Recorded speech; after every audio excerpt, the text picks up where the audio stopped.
Rebonjour et bienvenue dans notre nouvelle vidéo qui décrypte la dernière partie de Marc-André Maurizio au championnat du monde des jeunes. Alors, la ronde de 11, Marc-André gagne avec les... Avec les blancs. Alors, j'ai vu la partie avant, Michael me l'a montré, enfin, voilà, on regardait un petit peu et là, c'est pas une victoire, c'est un meurtre, hein. On peut appeler ça comme ça, hein. Il a fait vraiment du mal à son adversaire. Donc, allez, on regarde ça. Tant que Michael charge la partie, Marc-André est fini 30e sur 202 compétiteurs. Tu C'est ça. m'arrêtes si je dis des bêtises. C'est bien ça. Ce qui est un super résultat parce que c'est le championnat du monde, c'est sa première année pupille, c'est-à-dire que il va doubler quasiment de niveau d'ici l'année prochaine. Et parce que bon, dans les catégories d'âge, hein, en première année, on tâte un peu le terrain parce qu'il y a des plus grands que nous qui jouent et qui gagnent généralement ce genre de tournoi. Et dans la deuxième année, nous sommes là pour faire le résultat. Donc là, il a sacrément bien tâté le terrain. Il est 30e sur 202 joueurs. Donc c'est le 30e jeune le plus fort du monde Actuellement, c'est ça, oui. actuellement, hein, ce qui est quand même pas mal du tout, hein. Voilà, ça laisse rêveur de ce qu'il peut faire l'année prochaine. Et je pense que les 30 places, il les rattrape, mais alors largement. Alors là, il joue avec les Blancs contre un adversaire qui a 1900 Elo. Voilà. Et s'il y a 1900 Elo, ça vous paraît très fort. C'est vrai que c'est très fort, 1900 quand même, hein. 1900 euros, oui, c'est vrai. Voilà, 1900 euros, c'est très fort, hein. Et là, ce qui se passe dans la partie, enfin, il lui roule dessus, hein. Je pense que oui, les Noirs n'avaient pas prévu en fait le De plan jouer, que de, utilisait de- de Marc-André. jouer ce jour-là, ils sont pas prévus apparemment, carrément, hein. Juste le plan, on verra dans la partie, mais ils ne savaient pas trop où placer leurs pièces et dans ce genre d'ouverture, bah, ça va très très vite. D'accord. Bon, allez, on regarde, on vous montre tout ça, mais bon, ça va être court, hein. Alors, E4, C5, donc c'est une sicilienne. La fameuse en ce moment, les Siciliennes vous ont mangé, hein. Donc cavalier F3, E6. On change un peu du championnat du monde adulte. Alors, c'est là, ce n'est pas la Rosselimo, c'est C'est la Paulsen. la Paulsen, qui a été sûrement jouée par Monsieur Paulsen, Paulsen. que tout le monde connaît, Monsieur Paulsen. Fou E2, A6, petit roc, D6 et D4. Les blancs prennent le centre, comme ça. Mhm. Pion prend D4, cavalier prend D4. Donc, encore une fois, l'idée dans la sicilienne, maintenant que le pion C5 a disparu, eh bien, les noirs vont avoir une grande colonne ouverte pour jouer avec leurs pièces. Mhm. Donc, ils vont essayer de placer leur tour en C8 et attaquer sur cette colonne C. Et en échange, les blancs ont quand même un centre qui est bien déjà installé, ils ont un cavalier qui est bien placé, ils vont plutôt essayer d'attaquer du côté du roi, de l'aile roi, plutôt sur les trois pions ici, là où ils ont finalement le plus de facilité à placer leurs pièces. D'accord. Cavalier F6, Menace le pion, cavalier C3 pour le défendre, protège le pion. fou E7, fou E3, petit roc et F4. Donc les blancs commencent finalement leur attaque On a agressé sur un l'aile petit roi. peu, hein, ça agresse un petit peu F4 quand même, ce coup-là avec la tour derrière, c'est un pion du roc, donc c'est plutôt violent, hein. Cavalier D7 a été joué. Alors cavalier D7, c'est une bonne place pour le cavalier. Il veut aller sur la case C5 et attaquer le centre. Mhm. Et Marc-André a très bien anticipé ça en jouant fou F3. Donc D'accord, le fou se place, protège directement bien sûr. le pion E4. Et maintenant, si le cavalier noir vient en C5, eh bien, il attaque un pion qui est défendu. Mhm. Dame C7, Dame E2 et tour E8 a été joué. Et là, très bon coup de Marc-André, G4. Alors G4, c'est un coup très agressif. Ça bouge un pion juste devant le roi, mais ça ne l'affaiblit pas vraiment, parce que les pièces noires ne peuvent pas arriver jusqu'à ce roi blanc. Ils ont beaucoup de mal à passer. Et surtout, Marc-André a attendu que les noirs jouent leur tour en E8. Maintenant, ce cavalier en F6 n'a plus de cases pour s'échapper. Les deux cases ici sont bloquées, la case D5 est bloquée par le pion, la case G4 et la case H5 sont bloquées par le fou. Donc G4 menace directement de jouer, De jouer voilà, de G5. jouer G5 et d'attaquer ce cavalier, hein. Voilà. Et, Et de le gagner, parce et de qu'il le n'a pas gagner. de, il a pas de place pour s'échapper, hein. D'accord. Voilà. Et généralement, le bon moment pour jouer Mhm. G4, c'est quand ce cavalier a du mal à trouver les cases. D'accord. Cavalier F8. Et cavalier F8, c'est une place un petit peu petit peu bizarre pour ce cavalier. Dans cette position-là, c'est une position qui est très connue. Normalement, le fou vient en F8 parce que c'est une pièce qui va protéger le roi un petit peu plus efficacement que le cavalier. Mais là, les noirs n'ont pas le choix. Ils sont obligés de jouer cavalier F8 parce que sinon, pour le cavalier en F6, il n'y a plus de cases. Alors ils auraient pu aller en B6 peut-être, mais c'est vrai que la case B6, ça va gêner un petit peu le pion. Donc c'est vrai que les noirs sont un petit peu embêtés ici. Ouais, hein, c'est pas terrible dans tous les cas de figure, hein.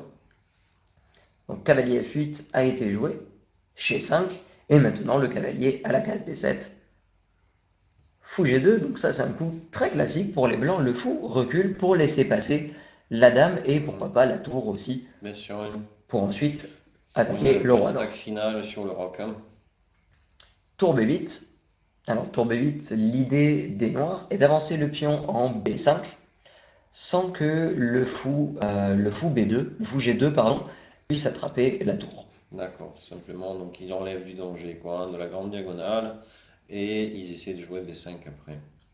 Donc F5, Mhm, B5, mhm.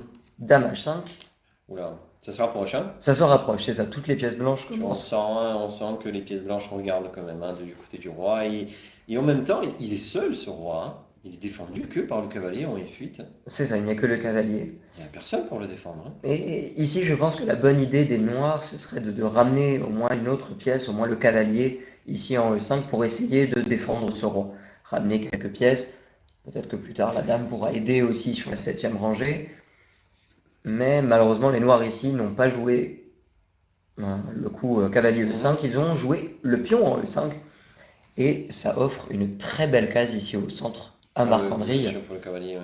qui se dépêche d'ailleurs d'aller capturer cette case.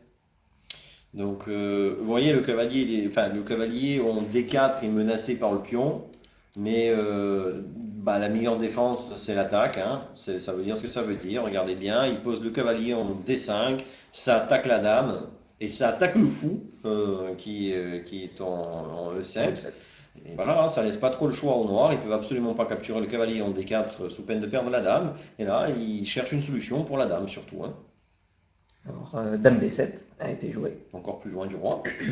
Et F6. Voilà, encore une fois, on ne défend pas le cavalier en D4. On donne la priorité à l'attaque. On attaque le fou E7. D'accord. Fou D8. Et Marc-André ici a joué le cavalier en F5. Et après cavalier F5, les noirs ont abandonné. Ici, ils ont déjà une position très difficile. Hmm, Le pion G7 est en danger. oui.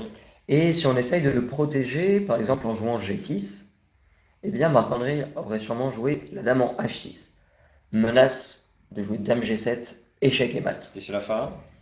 Imparable ou Alors, parable? Ah, en parable, ouais. séparable, séparable avec Séparable. cavalier E6, Mhm. mais après cavalier E6, les blancs Oh capturent en là, D6, ouais. attaquent la dame, attaquent la tour, et toutes les pièces noires finalement, C'est une boucherie. toutes les pièces noires se font attraper. Hmm. Dis-le, Michael, c'est une boucherie. C'est une bouche. C'est une boucherie. C'est une vraie boucherie, hein. Voilà, ok. Donc, on revient un petit peu là où ils ont abandonné. C'est la seule solution pour défendre ce pion? Alors, l'autre solution serait bien de défendre le pion D6, Mhm. finalement, parce que le cavalier menace, cavalier prend D6 et une Ouais, fourchette. la fourchette. Mais si on défend le pion D6, par exemple, avec fou C7, Mhm. eh bien, Marc-André aurait pu faire échec et mat, commençant par cavalier E7 échec. Oui. Le roi s'échappe. Pion prend G7, échec au roi. Échec. Le roi n'a qu'une seule solution. Oui. Maintenant que la colonne F s'est ouverte, la dame peut capturer sans risque Oh en là, oui, F7. oui, oui, oui, oui, Et après, roi H8, oui. Et c'est reboucherie, hein. dame G8, fait échec et mat, Ah, protégé par le cavalier. Là, les noirs n'avaient vraiment aucune il n'y solution. a rien à faire. Il n'y a rien à faire. Donc en fait, et finalement, on le voit, les pièces noires n'ont pas joué de la partie. C'est ça, les noirs Là, n'ont pas réussi ils n'ont pas joué. Ils à n'ont les pas placer. joué. La dame, elle est restée de ce côté-là. Elle n'a pas bougé. Enfin, elle a bougé quand elle était menacée, mais c'est tout finalement. Et les autres pièces n'ont pas spécialement joué, hein. Voilà. Et ça, c'est très mal fini pour les noirs, hein, comme quoi. Voilà. Bon, Marc-André était beaucoup plus fort, hein. Oui, Marc-André avait quand même plus d'élo. Ouais, plus d'élo, mais même voilà, le connaissant, il est quand même plus fort que 1900. Enfin, c'est pas une raison, hein. 1900, ça joue très bien, mais bon là, Marc-André, apparemment, il était vraiment motivé, hein, pour sa dernière partie, hein.